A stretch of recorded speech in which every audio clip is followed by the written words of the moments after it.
Do y'all remember when we sold out Natalia Hernandez? Well, you guys have been blowing up my comments ever since, asking me when she'll be back in stock. And she is.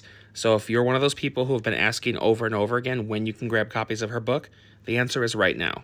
For everyone else, let me tell you a little bit about them so that you know what we're talking about. This is The Name Bearer. It is Natalia's debut book, and it is a Latin fantasy which follows a young woman who was taken from her family as a baby and never given a name of her own because her only purpose in life was to go to the Flowers of Prophecy and receive the name of the next monarch.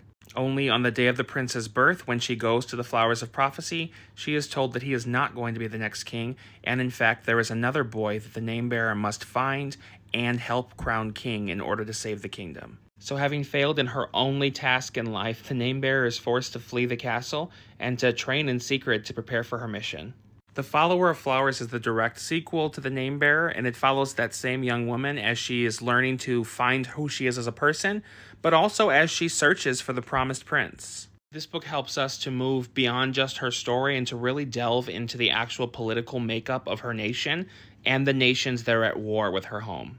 And finally, we have Assyrian the Amaru. This is a standalone Latin fantasy based on Peruvian mythology. It follows a young woman who has the rare ability to speak with animals, and after spending her entire childhood being exploited by her father, she runs away from home and starts a new life somewhere where no one knows about her gift. Until she meets an attractive veterinarian who needs her help to save a mythical Amaru, which obviously only she can communicate with.